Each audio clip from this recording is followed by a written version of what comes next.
Barack Obama has become the first sitting US president to visit Cuba in 88 years. His trip marks a monumental shift in relations between the two countries. Well, for more on this story, we're joined by Raquel Ribeiro, an expert in Cuba from the University of Edinburgh in Scotland. Mr. Ribeiro, good to speak to you this morning. So this is quite a historic moment for both nations. Hi. Yes, indeed. For both nations, indeed, yes.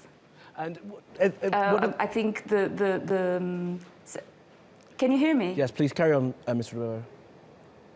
Hello?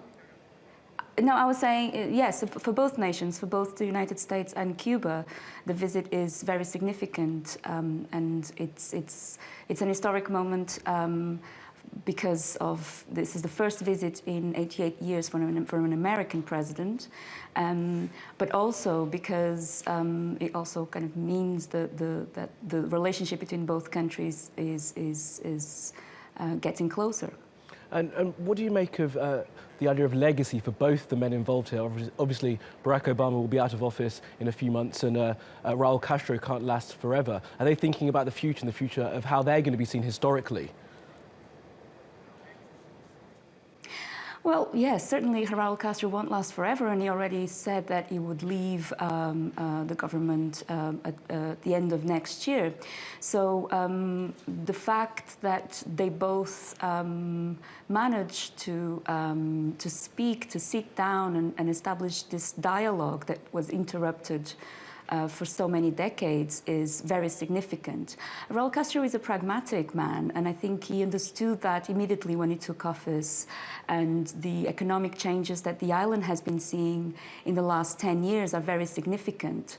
So this comes obviously as a surprise, because we know of the relationship between Cuba and the United States being so heavy, especially because of the Cold War. But the historical moment is significant precisely because Obama is trying to establish new and different alliances with the Americas, and we don't know if a Republican comes to power in the next election in the United States in the autumn, if things will change. Hopefully they won't. Well, hopefully not. Raquel, why do you think this took both countries quite so long to come together? Say again, say again? Why do you think it took both countries quite so long to normalise relations between one another? Well, I think well, the problem with the United States and Cuba, which dates from the Cold War, I think it took too long because the United States for many years were still leaving that same rhetoric of the Cold War, even after the Cold War finished with the fall of the Berlin Wall in '89 and then the collapse of the Soviet Union. And it's interesting that that also happened at a time when a Republican president was in power in the United States. And so rather than trying an approachment to Cuba from that moment on, what the United States did was to tighten the embargo, tighten the trade, and made sure that those restrictions would make the Cuban system collapse on its own. What is incredible is that the Cuban system not only collapsed, but actually managed to survive in many ways quite well.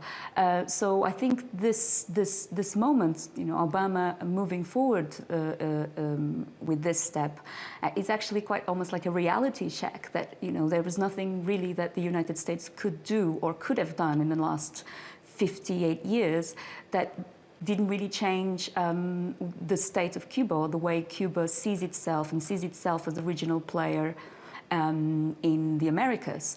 And I would say that to a certain extent, this is a victory for Cuba, because they managed to sustain their own system for so long, and it was actually the United States that had to give in and admit the evidence that it was only through dialogue that this could be talked through. Well, Raquel Ribeiro, we have to leave it there, but we've run out of time. But thank you very much for joining us on TRT World.